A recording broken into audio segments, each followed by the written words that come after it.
Hello दोस्तों, आज के इस वीडियो में हम जानेंगे कि एलओआई की वजह से हमारा जो फिक्स्ड कार्बन का लॉस होता है एबीसी बॉयलर में, वह कितना होता है। अगर आप पावर प्लांट में हायर पोस्ट पे काम करते हैं जैसे ऑपरेशन मैनेजर या जीएम, तो आपके ऊपर हमेशा प्रेशर रहता है कि एलओआई को कम से कम लाया जाए।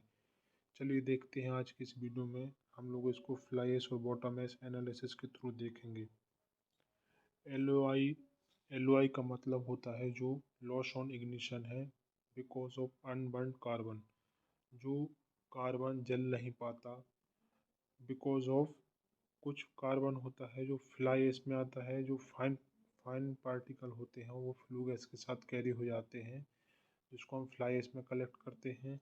और जो थोड़ी साइज में बड़ी पार्टिकल होते हैं वह फर्नेस के बॉटम में सेटल हो जाते हैं, जिसको हम बॉटम ऐश में कलेक्ट करते हैं।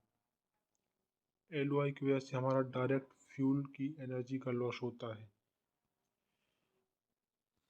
चलिए इसको एक फॉर्मूले के रूप में देखेंगे कि हमारा कितना परसेंट कार्बन पर केजी लॉस होता है एलओआई की वजह से। इसमें इसमें एक फार्मूला है, एस मास को एलओआई परसेंट से डिवाइड करेंगे, मल्टीप्लाई करेंगे तो हमारा निकल आएगा कि कितने को केजी कूल का लॉस होगा।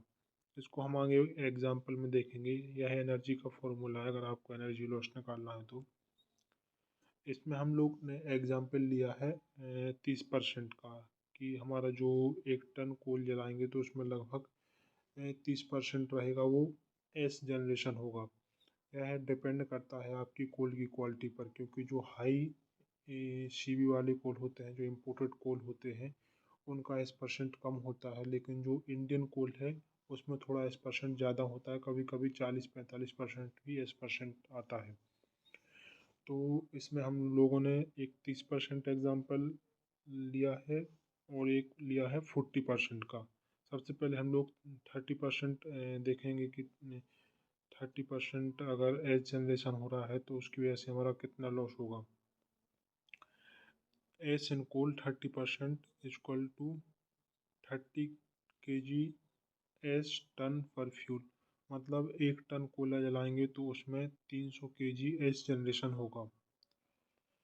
इसको हम लोग स्प्लिट करेंगे फ्लाई ऐश और बॉटम ऐश में। जैसा कि आप जानते हैं जो फ्लाई ऐश और बॉटम ऐश का रेशियो होता है वो लगभग 70/30 होता है, कहीं कहीं 75/25 होता है। इसको हम लोगों ने 75 और 25 के रेशियो में स्प्लिट किया, तो जो 300 kg था वो फ्लाई ऐश लगभग 225 kg और बॉटम ऐश लगभग 75 kg आएगा।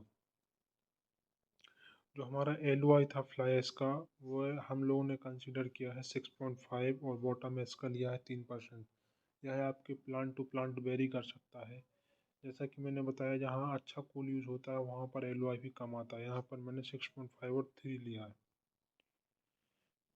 तो इसमें टोटल अनबर्न कोल हुआ लगभग 17 kg 1 टन कोल को जलाने पर हमारा लॉस हुआ। इसको हम देखेंगे कि कैसे आया। और लगभग 3% एनर्जी का लॉस हुआ है।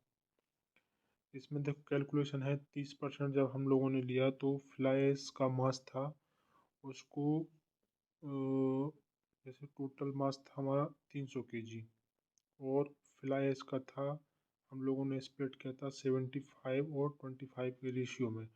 तो 300 kg को 0.75 से मल्टीप्लाई किया तो लगभग आया 14.6, और बॉटम एज का 0.25 को 300 kg से मल्टीप्लाई किया तो लगभग आया 75 सॉरी 2.25 kg। इसको कंबाइन करेंगे तो लगभग 16.9 आएगा, जो हमारा टोटल टोटल 3% एनर्जी लॉस है। ठीक इसी प्रकार अगर हम एग्जांपल लेंगे 40% का, जैसा कि आप जानते हैं अगर हाई एस कंटेंट फ्यूल रहेगा तो उसमें एल भी बढ़ के आएगा। इसमें 400 kg एस जनरेशन होगा अगर आप 1 टन फ्यूल को जलाते हैं तो। इसको भी स्प्लिट किया हम लोगों ने 75-25 के रेशियो में, तो 300 kg और 100 kg आएगा। एल ओ आई 6.5 बॉटम एस का 3%, सेम जैसा प्रीवियस एग्जाम्पल में लिया था। इसकी वजह से हमारा 22.5 देखा आपने, पिछली इसमें आया था 16.9, इसमें आया 22.5। उसमें लगभग 3% एनर्जी लॉस आया था, इसमें लगभग 4% का एनर्जी लॉस हुआ है। इसमें देखेंगे अगर आप हायर LOI आता है तो जो इफ़िशियंसी है प्लांट की वो लगभग, जैसे 1% LOI आया तो उससे प्लांट की इफ़िशियंसी 0.5% कम हो जाएगी। हायर LOI मतलब इफ़िशियंसी लॉस सीधा सीधा। इन ABC वाला flies content more than unburn carbon, मतलब ABC वाला में जो फ्लाइज में LOI आता है वो ज़्यादा आता है कंपेरेटिवली, अगर आप कंपेयर करेंगे CFBC या PF बॉयलर से। इसको हम लोगों ने जो वैल्यू लिया था 6% और 3%, उससे लगभग 3 से 4% एनर्जी लॉस हुआ। आने वाले वीडियो में हम जानेंगे कि LOI को कैसे कम से कम कर सकते हैं ताकि प्लांट की इफिशियंसी बढ़ा सकें। यह बहुत ही इम्पोर्टेंट पैरामीटर है किसी भी, अगर आप बॉयलर फील्ड में काम करते हैं तो आप ज़रूर जानते होंगे। ठीक है, आज के इस वीडियो में इतना ही। धन्यवाद, थैंक यू।